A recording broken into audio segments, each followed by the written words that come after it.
Welcome back to the Sports Edge Podcast. Your host, Commissioner Dan Stanzik. A pleasure to be joined by two-time SEFFL champ Justin the Guru Eisner. Guru, you are always drinking wine while we do these pods. What is the deal with that? Well, Dan, I'll tell you a little story. We didn't prepare that there was going to be a story about why I drink. Story time, right off the bat. Yeah, I was not a wine guy, but this is, not quite as big of a deal as the Zanzarella ball story, but it's a similar story.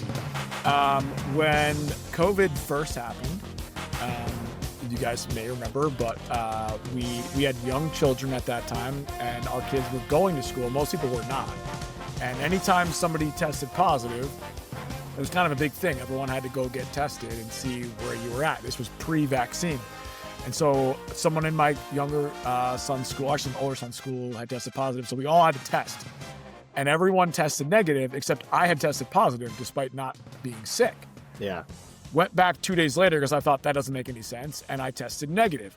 So when you test positive at that time, the State Department would call, people would call you. They were worried. Colorado, my God. I got a phone call, and they were like, how are you? I'm like, listen, I'm fine. Like, I tested negative 3 days later. Like, how do I know if I actually had COVID or if it was a false positive? Because at that point, you actually wanted to have had COVID because then you felt like the antibodies or whatever, right? Yeah. We're good to go. They're like, all you can do is wait a couple months. I think it was actually like 4 or 5 months, and then get a blood test, and they can tell you if you have them. Yeah. So I went and did that. Not only did I not have COVID, so it was a false positive, and so I didn't have the antibodies, so I was screwed because there was no vaccine at the time. I also found out I had high cholesterol. So it was a terrible doctor visit. And one of the suggestions was when you drink, you should drink red wine. And at that point, I was waiting for how the wine was working back in here. The wine was off to the side for a long time here, and I'm like, the wine's coming back eventually. But okay, wow. So now I drink caramel red wine because I apparently have genetic high cholesterol. I since then went on a bit of a health kick and dropped it quite a bit down because at my age and our age, you are not supposed to take the meds. I mean, is this like a daily glass of wine? Because this is Wednesday night. It's not like you're daily. Okay, all right. We'll take the edge off, or is just like part of the routine? Is MT drinking the wine? She's usually drinking the wine too. Okay, all right, good. Okay, end of the work wine, yeah. Okay. Yeah. But yeah, enjoy. I'm not hating. I was just curious. I always see the wine, and I'm like, this guy's living over here. Yeah. Until I found that I had high cholesterol. Did you ever do slap the bag in college? Not really, because I didn't really drink wine until after college. So not right. a big slap the bag. I don't think I'm a huge wine guy myself, but Thanksgiving time, watch out. We got a lot to get to. That was quite a diversion of a topic. This is theoretically a fantasy football podcast, but and we were talking about this in the pre-show meeting, the much discussed pre-show meeting. Only 3 weeks left. I know. We're in the home stretch here, and I got to say, either like a team has depth or they don't, and it is abundantly clear this point in the season. And trade deadline is on Saturday. We'll have some fake trades coming up. You'll tell us who's going to say no in these fake trades that I concocted. But we'll dive right into our Week 11 recap. Bowers Castle, that is Hoban. They fended off a weakened Sale Seas 130-72. Kess only got 1.3 combined points from his starting wide receivers, Khalil Shakir and Tez Johnson, probably because he was starting Khalil Shakir and Tez Johnson. Hoban, on the other hand, went to the waiver wire. He wanted us to point this out. He texted this to us. Added Mike Wilson, exploded for 26 points in Marvin Harrison Jr.'s absence. Hoban thinks he's a genius, but good pull by him. Worthy of note. He did also text the group that he was hoping to win the weekly high for the first time since week 7 of 2020. I could not believe it was that long, but he literally sent the receipt. Guru, take a guess at who has the second longest active streak of not winning the weekly high. I don't know. That is a long time. So when Hoban's, 2020. It's crazy. When Hoban first sent that text, I was thinking, I can't remember the last time I won the weekly high. So I was thinking it might be me, but 2020 is a long time ago. I feel like maybe I've won the weekly high since 2020, so I don't think it's me. Well, so Hoban has the record. Hoban is the longest. He is the record, so it's something slightly less than that. Yes. I'm going to say myself because I don't remember the last time I won. Ding, ding, ding. Correct. The Guru is the answer. Okay. Everyone in the league has won the weekly high either this year or last year. Oh, so that recent. Except for you or Hoban. Okay. You have not won the weekly high in 29 weeks, more than 2 full seasons. Yeah. Hoban's streak, if you do the math, which I did because I have no time on my hands to do anything other than provide free content for you guys. Hoban's streak, 73 games since he last won the weekly high. Yeah. In that time, Robbie Goodati, who has only made the playoffs once in that stretch, has won the weekly high 6 times. Brian Walsh has only made the playoffs once in that time, has won the weekly high 7 times. Matt Kessler, who has not been in the league that entire time, has won the weekly high 4 times. Any guesses as to how many times Tom Hathaway has won the weekly high in that stretch? Oh, it's probably a lot. 16. I was going to say 10. I was going to be off. I was going to say 10. Wow. 16. That is the high. So Hoban, you had it there. You had a chance. Good news for me. I'm actually the one the weekly high this time. And prior to me winning this, I was in 3rd place on that list, only ahead of you and Hoban. So good on the Zix. Also, Hoban was so pumped about maybe winning. I had more points than him and I lost. It's like, I know. let's cut the brakes here, Hoban. Some guys have some worse luck. He got excited. It had been a while. He got excited. Well. Credit to Hoban. Yeah. 3 in a row. Hottest team in the league. Literally. Hottest team in the league. Hunter, I don't even know where that is. Zans. They thrashed the Thrill of the Chase, which we love to see. 126-77. That said, it's time for both of us to apologize to Zans. Yeah. We had this whole thing a couple of weeks back on the podcast with Walsh. He had a tough 3-game stretch. How's he going to do? We all said 1 and 2. I actually had him winning this week. I changed course on my guess beforehand, but we both said he'd go 1 and 2. He went 2 and 1. Average points he faced in that stretch, 105.7. Obviously, Steve's 77 points brought that number down significantly. The league average points scored per game is currently 113. So again, Zans faced 8 fewer points on average in this quote-unquote tough stretch. Steve, perhaps because he was shunned on this podcast for turning the keys over to Sam Darnold, heeded your advice, picked up Geno Smith, scored 15 points, almost 15 points for him, but it did not matter. Looks like he's going back to Darnold this week. For Zans, who has clinched a playoff spot, congrats to Zans, first team that clinches a playoff spot. He traded a 2nd-round pick to Pete and reunited with George Kittle. Kittle responded right away, scored 21.7 points for Zans, which begs the question, Guru. We've made a lot of trades in this league. Yeah. Who is a player that you once had that you would like to reunite with? Yeah. I think recent history here for me, like really easy answer, particularly on this year, is Javonte Williams. You traded him this year? No, but you said, Oh, yeah. Okay. Yeah. All right. But I mean, recent history is. I think you traded him to me. He's having a big year this year. I traded him to you. To me, yeah. Okay. Shipped him off, but he was killing it this year. And every time he was killing it, I'm like, man, I had that guy. And it would be nice to have him back. That was the first one I thought of. First on the top. That's a good answer. I think I then traded him to Half, and Half now has him. Right? He is. Correct. You're always due to have the Broncos running back. That's normally a play you make. Why? Why do I end up with the Broncos running back? I don't know, because you live in Denver and you hear about him more often than other people. I don't know, but for me, I had a couple obvious names that came to mind right away, like Jamar Chase, Lamar Jackson, CeeDee Lamb. But the answer for me is Kyren Williams, who I think I've said this on the podcast before. He, I think, was my favorite running back at Notre Dame of all time. I root for Notre Dame in college football, in case you guys didn't know that. Loved Kyren Williams. The running back they have this year, Jeremiah Love, might have surpassed him in terms of careers at Notre Dame and how awesome he is. But Kyren Williams is my guy. Big fan of him. Traded him to Steve in the ill-fated Mahomes, Jamar Chase deal. And then Steve shipped him off to Hat. So Hat, if you're listening, I am still interested in Kyren Williams. Love that guy. Moving on, the Stan's X proved why they are the host of this podcast. Can't believe we didn't lead to this one. I honestly, the first game. Well, I just randomly put them together. I don't think about the order in which I should go over these games. Maybe I should. The Stan's X proved why they are the host of this podcast, taking out Guru's Man Rockets 130-122. Oddly close, thanks to your guy Trey Tucker. And speaking of Tuckers, Syracuse University legend Sean Tucker scored 33 points for you in a losing effort. And I of course grew up in Syracuse, New York. I like Syracuse University football. I know Sean Tucker went to Syracuse. I'm not sure how many of you guys knew he went to Syracuse, but don't you remember that was a cool thing where people knew where all these guys went to college? Maybe it was more like the Chris Berman, from Tom Jackson from Louisville. Obviously that was the go-to one because Tom Jackson went to Louisville. But I remember a time where that was important to me, and I knew every skilled player. I knew where they went to college. Yeah. Basketball, I knew where everybody went to college. But nowadays, I looked up and down just our starting lineups this week. I have no idea where Trey Tucker went to college, Cedric Tillman went to college, Juwan Jennings, or Dalton Schultz. No clue. And that's four of the 18 guys. That's like almost 25% of the players in our matchup that we started. I don't know where they went to college. I also used to know every Heisman Trophy winner of my lifetime, and I have severely lost touch with that. I mean, I could tell you like Eddie George won it in 1996, but who won it in 2016? I don't know.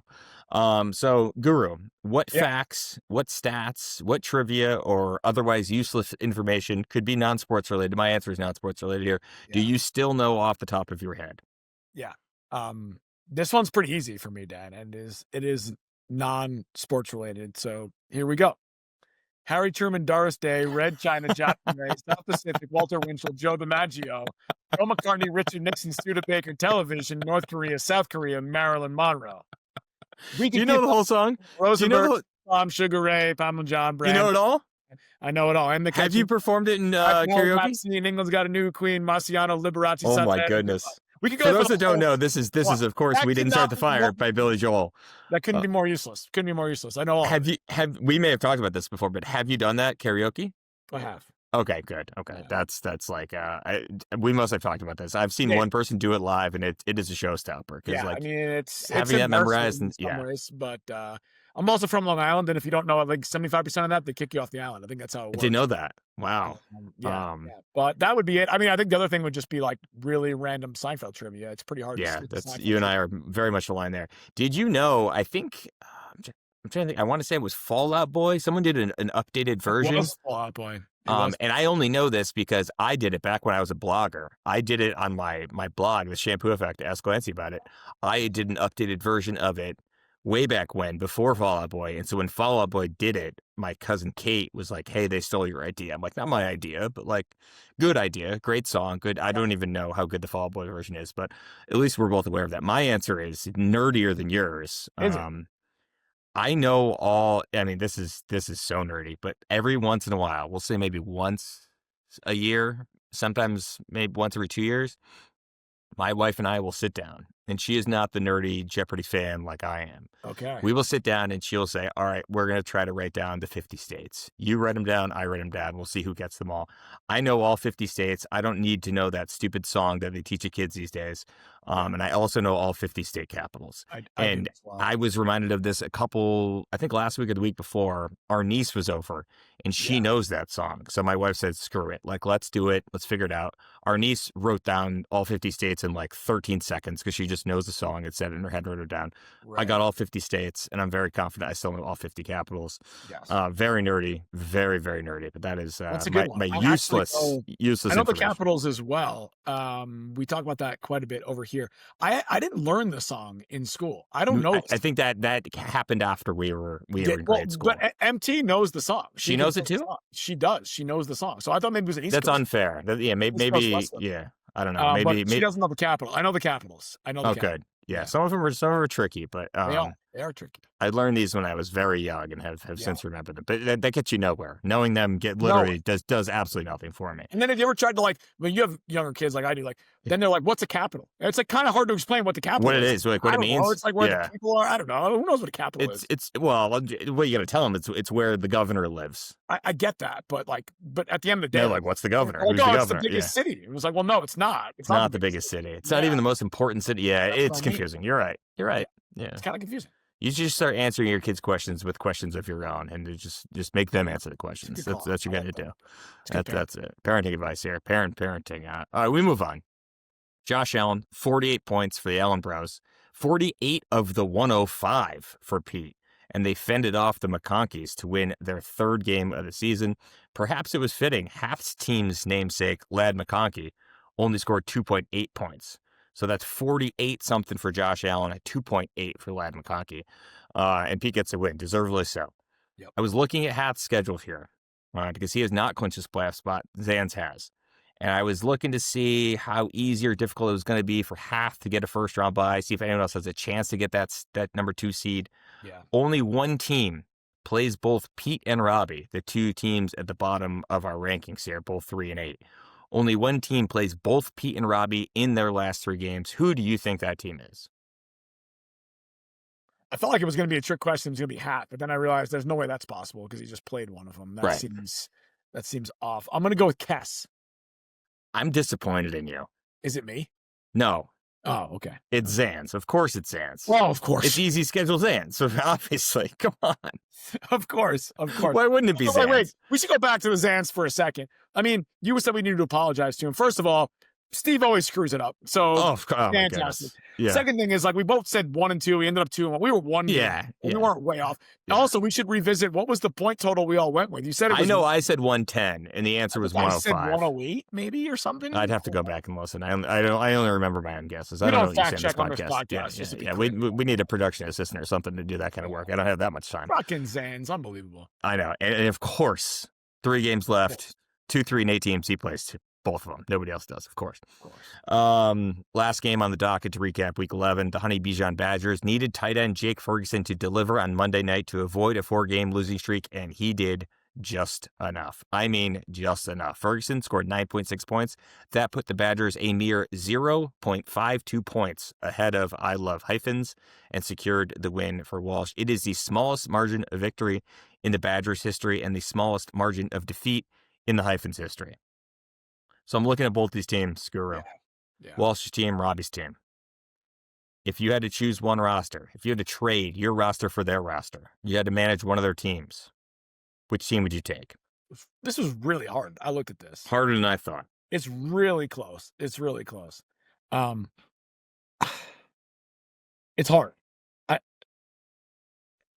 Do you want me to give you some names? I'll read some names. I looked at it. I mean, Walsh, just because he has Bijan Robinson, I feel like it's hard to get away from that. But it's really close. So I think Robbie has a better foundation of potential elite guys, and Walsh has more overall talent. Yeah. And his foundation is just slightly worse than Robbie. So I still don't know who I would pick. But Robbie has Lamar Jackson, Jahmyr Gibbs, Tet McMillan, Roma Dunze, Rashee Rice, Wan'Dale Robinson. I mean, Alvin Kamara, Jackson Dart. That's Rice is a nice. That's his top 8. Walsh, Justin Herbert, not one of the best quarterbacks, even though he was playing very good this season until last week. Bijan and Cook at running back, great. Garrett Wilson, Jalen Waddle at wide receiver. Ferguson. He's got Jameson Williams, DJ Moore, Chris Godwin. He's got a lot of like mid-tier wide receivers, and his roster is chock full of them. So I think I would probably take Robbie, but if you took Walsh's team, you have more ammo to make some trades and kind of build up the roster. But I think I like Robbie's young core a little bit better, even though Robbie needs another running back. Yeah. But interesting, very interesting for those two teams. So I'm surprised. Robbie is your darling of the season. It's not going well. I wrote both of them down at one point. I couldn't decide. It was that close. As we mentioned earlier, trade deadline Saturday. Yeah. The 22nd. So I wrote down 10 fake trades. Used the website keeptradecut.com. I believe all of these trades were deemed fair. Okay. That being said, I will ask you, I can help you with this, is who do you think, I will read you the trade, you tell me who says no. Yeah. Could be one side, could be both sides. Yeah. If you think both sides should say yes, maybe we get some action before Saturday. We'll see. I have some deal. I did these in the order of the standings, so we'll start with Zans. I have Zans trading Cam Scadaboo and a 4th-round pick to Robbie for Alvin Kamara, Stephon Diggs, and a 3rd-round pick. Who says no? I think Zans, just longer term, like, I don't know that you want the old guys in Kamara and Diggs, so I'm going to say Zan says no. I think Zan says no too, but it feels like he could use another 2 guys to kind of really go for it this year. Yeah. But that's the choice you got to make. Do you sacrifice a young ascending player who's not helping you right now in Scadaboo and try to get some guys who can help you right now, and knowing that they're going to be fading in the next couple of years? Interesting. I think Robbie should absolutely do that. So, yeah, I think Zans is probably the one that would say no. If Robbie did do that, we were just talking about his young core, then he would have that other running back I think he's missing. Right. He'd have Lamar, Gibbs, Scadaboo, Adunze, Tet, and Rashee Rice. Like, that's very good. It's a good deal for him to do that, yeah. Interesting that you are the judge on this one, but half in second place. I have half trading Chris Olave to you for a 2026 first-round pick. Who says no? I think either Hath says no or it's a deal. I think that's so you're in. Take. I think I would do that. That You feels need some ammo. I could You use look at that. your flex positions. You need a guy or two more so than Zans. 25-year-old receiver. Yeah. Hopefully they get it figured out over there in the quarterback position. I think it's worth a gamble for me. I think Hath has got to figure out, like, is that a big bullet for him? Right. Does he need the depth? Right. Like, he's starting Olave this week, I think, but he's got some bye week stuff going on, I'm pretty sure. So I think either he says no or maybe it's a deal. I don't think I could say no to that, assuming I think you if I was you, I think I would probably be willing to do that, unless you didn't feel great about your team and you're like, I'd rather just build next year. If you took the Steve Curtis route, then you'd be the one saying no. But I think Half probably has to determine whether or not he needs Olave or a guy like that, or if he's set without him. Right. Coincidentally, you're in third place. So we'll go to you. Somehow you're still in third place. A lot of 6 and 5 teams here. Crazy. And you have more points than Kess and Walsh, and Steve. I've had a nice come up in points, by the way. I was like, you were very low points. I'm like right there now with the points. know, and you put up a lot of points in a loss this week, and it's it would help you in this instance. I have you. I know what I would say on this one. Obviously, and this is a trade between us. I have you trading Blake Corum and a 26 second-round pick to me for Rashid Shaheed and Tyjae Spears. Again, the thought being here, you need some more guys. You kind of got to shore up your flex position. Who says no? You, me, both. I'm not sure either of us like this deal. I would say no, but I kind of think you would say no too. I don't think you would love it. I don't love giving up a second-round pick in this situation. I don't love Shaheed or Spears. Yeah. I like the idea of having Corum just as in case what's-his-face gets hurt. Yeah. I don't know. I don't love it. I don't love it for either of us.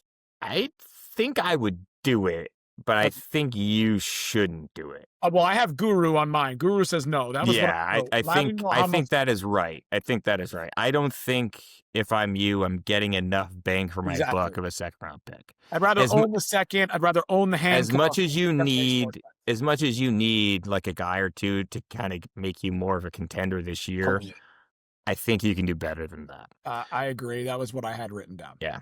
Number 4, we have Cass. Cass, this is interesting. I'm looking at my own work here. I'm like, wow, look at you. Cass trades Brian Thomas Jr., disappointing year, but great rookie year, to Pete, who's obviously looking to rebuild, for Devontae Smith and a 26th third-round pick, and Pete has plenty of picks to spare. So Brian Thomas Jr. goes from Cass to Pete. Devontae Smith, third-round pick, goes back to Cass. Who says no? This feels personal to me. I would say no. Cass says no. Only because I'm a big Brian Thomas Jr. guy, and I'm also not a big Devonta Smith guy. That's just always I know we don't talk about other leagues. I have Devonta Smith in another league. I think he means more to his owner than to anyone else in the league. I don't think anyone out there is like, I need that guy, but I think he is a sneaky, like, top 20 wide receiver, top 15 wide receiver. Okay. But yeah, I think Cass should probably just bank on Brian Thomas Jr. rebounding and becoming the guy he was last year. Way more upside. I think you're right. I think Pete should do that, but I don't know if he would. Steve, not that we want to give him advice, even though you gave him advice last week. Steve trading Terry McLaurin to Zans for Dak Prescott. Who says no? I wrote deal on this one. I think so too. I think this is a good deal. I think they both say yes.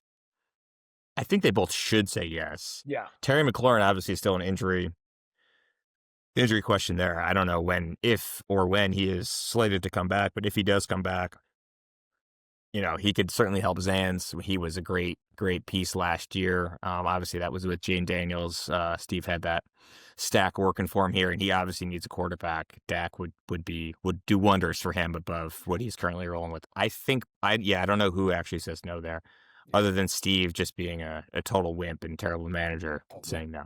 The Commish, I'm 6th place, trading DK Metcalf and a 26th third to Walsh for Jalen Waddle. Who says no? I said Walsh says no, but this feels personal again to me. I don't love DK Metcalf. I never have. So I said Walsh says no on this one. I don't see why Walsh does this deal either. I think you are correct. I think you'd rather have Waddle than DK. And in this instance, he's getting for the bang for his buck is a 26th third. I don't think it's enough to move the meter for him. Because Waddle should theoretically just be the wide receiver 1 in Miami going forward. And unfortunately for you, I think Tyreek is probably washed. We go right to Walsh. There. So I could see him going somewhere else and still being effective. But yeah, I okay, agree. all right, Miami's okay, no. okay. Walsh trading Garrett Wilson to Pete for Zay Flowers and Tyrone Tracy. Who says no? Pete's a Jets fan. Keep that in mind. I said Walsh says no here. I just think there's too much upside on Garrett Wilson. I said Walsh says no. Yeah, I think the problem here is Tyrone Tracy's a rental, and Walsh is probably like, this isn't. Yeah. He's probably come to grips with like he got away with the win this week, and I don't think it's he's got a chance to make the playoffs, but I don't think that's a title team for sure. So I think I agree. Yeah. Walsh should be the one saying no there too. Hoban, who has been wheeling and dealing, hottest team in the league, 3 wins, trades Cortland Sutton and Matthew Golden to Walsh for Garrett Wilson. A lot of Garrett Wilson talk here. Yeah. Yeah. I switched here. I had Hoban says no here. That felt like a little much for Garrett. He's banged up right now. Who knows what Golden's going to be? I think that's a young receiver you hold on to. Cortland's kind of the number 1 in Denver. I think Hoban says no. I think they both say no. Okay. Yeah, Matthew Golden really hasn't done anything this year. I thought he was going to be a little more productive. That it's kind of abyss. It's kind of an abyss, the Packers wide receiver room. Yeah, and Hoban definitely likes Cortland Sutton. I think they both say no. Robbie, we'll keep moving here. Trades Wan'Dale Robinson to you for a 2nd-round pick. This is a little better than the poo-poo platter I was offering you. Wan'Dale for a 2nd. What do you think? Nah, I still say no. I got You say Guru on no here. I think Robbie should do that if it was presented to him. I'm not sure if he would either. Wan'Dale's been pretty productive for him this year, but he should do that. I think I would do it if I was him. I don't think I would do it if I was me. Yeah. Final one for you here. Pete in last place. Just saying this, I think it's automatically Pete says no, even though I haven't read you the trade, because Pete's notoriously difficult to trade with. But I have Pete trading Saquon Barkley to the Commish for Trey Benson and a 2nd-round pick. Again, this trade was deemed fair by KeepTradeCut.com. Who says no? I said deal on this one. I think it makes sense for him. I think the only caveat is like, could Pete go shop Saquon and get something more? But like, I think this is a fair deal. Young running back should be taking over, 2nd-round pick, and he gets a 2nd. Good deal. I'm not sure I would do it. Really? I'm not sure. Saquon really hasn't done much this year. I mean, Benson's been hurt. He just his practice window just opened. I don't know. I'm not sure we'd get a deal done there. But some ideas for the managers out there. We have trade deadline. It's coming up this Saturday. Let's hopefully we get some action. Who knows? Let's wheel and deal here. Yeah, no, come on, guys. Let's make it happen here. We move to the Week 12 preview. I can't believe it's Week 12. 3 weeks to go. Again, these are in a completely random order. I just kind of leave them all in a Word document and move them around to fit who is playing who. We start with the Stan Zix, 5-6 against Bowers Castle, also 5-6. Commish has a chance to get to 500 for the first time all season, and we will be trying to avenge a Week 3 loss to Hoban. It has all the makings, Guru, of a loser leaves town match. Give us an X factor for this matchup. I mean, the X factor has to be Mahomes against the old team. That's the one I picked up. I think that's going to be it. Playing the Colts. Playing the Colts. Big match. He's home now. Playing the Colts. Big matchup. Interesting. Yeah, a revenge game for Mahomes. Revenge game. Yep. Yeah. Exactly. After he was good to me earlier this season, but never really did much as wearing a Zix jersey. The thrill of the chase. That's Steve against the Allen Bros. 3-8. Pete. It seems to me, Guru, that Steve is perhaps a dereliction of duty, as I mentioned to you via text earlier today or yesterday, whenever that was. He's just punting on quarterback and tight end. I mean, he's starting Sam Darnold and Cade Otton right now. I ask you, philosophically, how do you approach quarterback and tight end as you're trying to build out your roster? I think to me, both positions are a bit of an all or nothing, right? Like you don't almost want to be in the middle. In those worlds, either you got a top tight end and a top quarterback. Maybe this is a little bit more of a redraft league strategy. But I tend to either have like one of the best in those positions or one of the worst, right? Or you're streaming. I tried not to be in the middle there. Maybe a little different thought process in our league where we're kind of year over year, but I'm always trying to find like who's a franchise quarterback long-term, who's like the Trey McBride thing. I made the trade for the Raiders guy that time with you. I was always trying to find that. Who's that young rookie that's going to end up popping? I think it was a Notre Dame guy, right? Michael Mayer, still there. Yeah, right. Michael Myers. Yeah. So that's my theory. I feel like don't be in the middle. Don't be in the middle. I mean, and you got McBride. It was by far the best tight end to have. Yeah, it worked out. It worked out. I used to think that quarterback was pretty overvalued. See my earlier trade of Lamar Jackson. I thought you could get by with the streamer or like a low-end running quarterback like a Justin Fields type this year. I thought would probably do some things that obviously didn't work out, even though he was my third quarterback this year, so it didn't really matter. I have since changed course on that over the years. I think it is like paramount to get either a top 5 tight end and a top 5 quarterback. Like I used to think in this league when we were keeping fewer guys, like it wasn't worth it to keep a quarterback or tight end unless they were a top 5 guy. Otherwise, it was like a waste of a keeper. Like you're not helping yourself against the other tight ends of the league if you're keeping the 8th best tight end. Like that makes no sense to me. I think you should be actively trying to secure those positions and get a top 5 guy at both. And then there's a lot more running backs and a lot more wide receivers out there. I think the focus is too much on those, and people give up on these 2 positions thinking they don't matter as much. I think they matter more than you think. Yeah. I know we don't talk about other leagues on this podcast. Right. In my other league, I have Jalen Hurts and Trey McBride.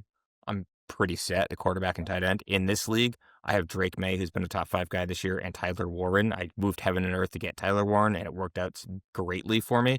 Like I think people should be trying harder to excel at quarterback and tight end rather than doing what Steve's doing and just absolutely punting on both positions and hoping his great wide receivers and running backs can carry the day. Guru, 6-5, the Man Rockets. He played the Honey Bijan Badgers, 5-6. Good matchup this week. A lot of playoff implications in that one. Is Bucky Irving going to be back? Like, what are we doing? Last year, this is a pro Bucky Irving podcast. He's played 4 games this year, and we haven't seen him since. Like, what the hell is going on? The only group of people missing Bucky Irving more than my roster is this podcast. I mean, it's unbelievable. I just love Bucky Irving. I love Bucky Irving. I don't know what to tell you. It was nice to get 33 points out of Sean Tucker last week, so that was helpful. But I don't know. They say every week I see 12 points, 13 points on the projection for Bucky Irving, and then we get to Friday, Saturday, and it's a 0 and he's out. So I don't know, man. This podcast needs Bucky Irving. My roster needs Bucky Irving. Come back, Uncle Bucky. Is there a 2025? That's what year? Is there a 2025 version of Bucky Irving that we like? There hasn't been like a guy that's like I don't know, won the hearts of our podcast, right? I don't think so. Maybe we should think about that for next week. I mean, I jotted some names down here. I thought of. Okay. We haven't really talked about this first one much, but he is a Bucky Irving type. Yeah. Woody Marks for Kess's team. Okay. For the Texans, rookie running back, kind of came out of nowhere. Yeah. Fourth round pick. What about Tyler Warren? True. I like Tyler Warren. Maybe we should have a Bucky Irving award every year that we give out the Bucky Irving award. Yeah. I also, this one, he's more of a veteran than a rookie, but Rico Dowdle. Yeah. Has been excellent for Zans. As a guy should have been drafted in the first round. Uncle Rico. That was a good example. Yeah, so maybe that's an award for the end of the season. Our Bucky Irving of the Year award. Keep those names in mind. A Bucky Irving Podcast Appreciation Award or something. I like that. I like it. That's good.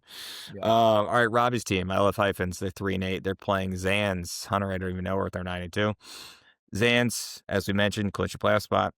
Yeah. He is, of course, looking to secure the coveted first round bye. Guru.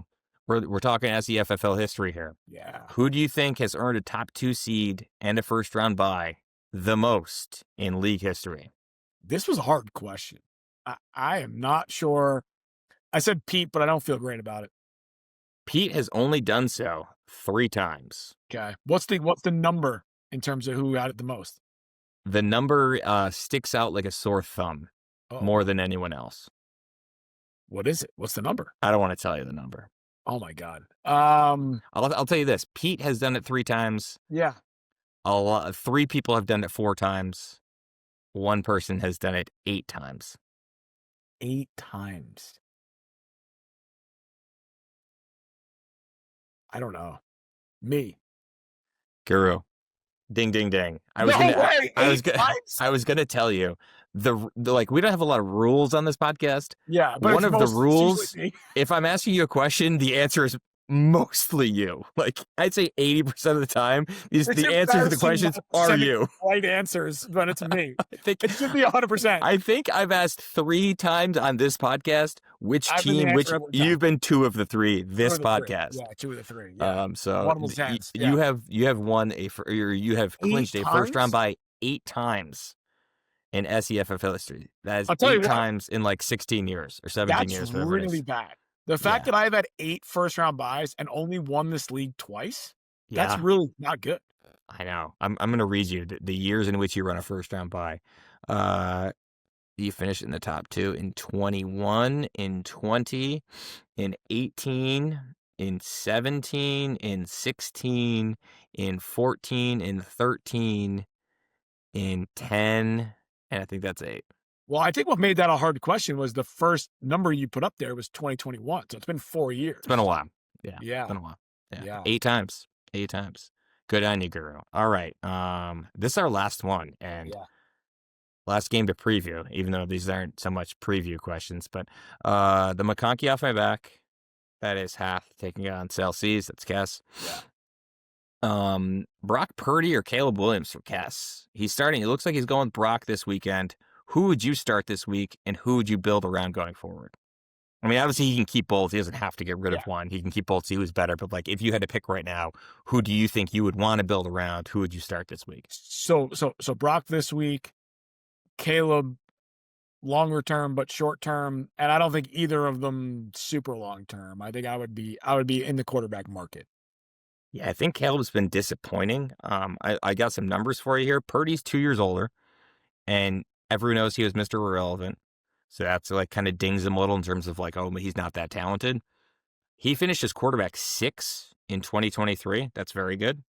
Last year he missed 2 games. Oh, here's the wow. I don't know this is the first what you'd call her live appearance from MT. She's usually so just give everyone a little heads up. She's usually pre-show, post-show appearance. This is the first live show. And we are at our final question. Say that it sounded like we were roasting Justin. Oh wow. And I needed to come in and support the roast. Oh, I thought no, so we weren't MT. We were not roasting him. Here's what happened. Well, I'm just gonna say I was in the other kitchen cooking dinner like every good wife does. Yeah. Who also works full time and takes care of the children. Wow.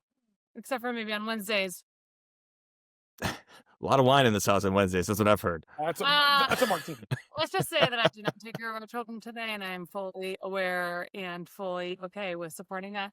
But then I heard in the other room that maybe there was a little roast of Justin on some playoffs and some things, and I'm just like, I think if anyone was doing the roasting, I think it was Justin roasting himself. I haven't roasted myself. So I just wanted to come in and support the roasting live on the podcast, and then say, okay, it was lovely to see you, Santa. There you go. He's going to give you a full recap of how that all went down. So, well, what are you going to do more roasting?